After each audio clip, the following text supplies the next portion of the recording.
Welcome. This is Charlie from Common Sense News with a new video. This one off topic from politics, but something I thought I would share with you. I hope you enjoy this break from politics with a bit of humor. Let's continue. So, I'm sitting on my back porch, researching for my next post to my social media sites. It is a beautiful day. The sun is shining. The temperature is perfect. Not too hot, not too cold. A very slight breeze periodically passes by to make sure you know it exists, since we sometimes only think about them during tornadoes, hurricanes, or just plain high winds. Anyway, it's a darn nice day. But there is one issue: those damn flies. For some reason, over the past few days, we've been swarmed with small baby batches of flies. It's like multiple flies are having celebrations, releasing all their babies to do their thing, and it's currently bothering me while I try to work. You would think they had something else to do, but bother me while I work. These baby flies are pesky and annoying as hell, taking my mind off posting and browsing the news of the day, and that is irritating. To set the stage, I already have two fly trap bags with attractant to lure the flies on a one-way trip to jail and eventual death. And these bags work, but they don't eliminate enough flies for me to work without being bugged. So to resolve the issue, I stopped blogging and went full focus on the flies using my first weapon of choice, a backyard bug control spray. I didn't really think this would work, but it was quick and easy, so of course it didn't. I think it slowed them down for a very short time, but not enough for me to go back to blogging. It was a stupid idea, but nothing lost, nothing gained. Okay, so now I have to put some effort into this issue, and my next weapon of choice is the good old fly swatter. Originally, I couldn't hit many, if any, flies while sitting down working on my computer, so that is why I decided to focus on diminishing the swarm of flies to a manageable level. I learned that swatting flies and working don't go hand in hand. It has to be one or the other, at least for me. As I stand up with my weapon, I begin swatting at the flies, still mostly missing to the point I'm glad no one was watching me. So I sit back down and accept I will never win, but I wonder, do these flies actually have a purpose besides being a pain in the butt?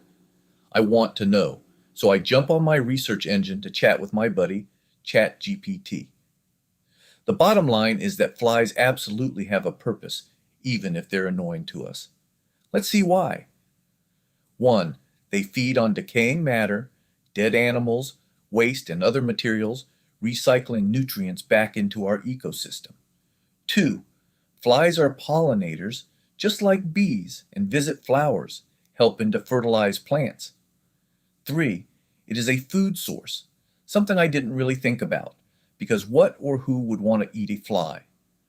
The answer: birds, frogs, spiders, bats, and even other insects depend on them for survival. Finally, they are used for medical and scientific purposes. In medicine, fly larvae, known as maggots, are used to clean wounds by eating dead tissue. And this process has a name: maggot therapy. It sounds gross to me, but I guess it works. Also, something all of us know from school, or at least did back in the day, is that fruit flies are used for genetics research. But there is a bit more about flies that I discovered, and the most important thing, in my opinion, is that flies are designed to live, and exterminating them is impossible. It is the fly's life cycle that keeps it alive. They are baby-making machines, and shortly after birth, they are making babies. Many of them, for that matter. Unfortunately, all the flies I missed on my porch have already made babies to return to haunt me once again. A female fly can lay hundreds of eggs over her lifetime, often in batches of 75 to 150 at a time. Get that, hundreds of eggs over her lifetime, which is only up to 30 days.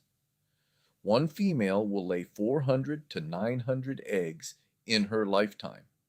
That is only one fly. It is amazing. We aren't overwhelmed by flies. While it seems that the human population is declining, the flies will maintain or grow in number forever. So that is life, and I will adjust and learn to live with the flies. So, is there a moral to this story? Of course there is, but I didn't know it until I wrote this piece and got to this point where it hit me smack dab between the eyes.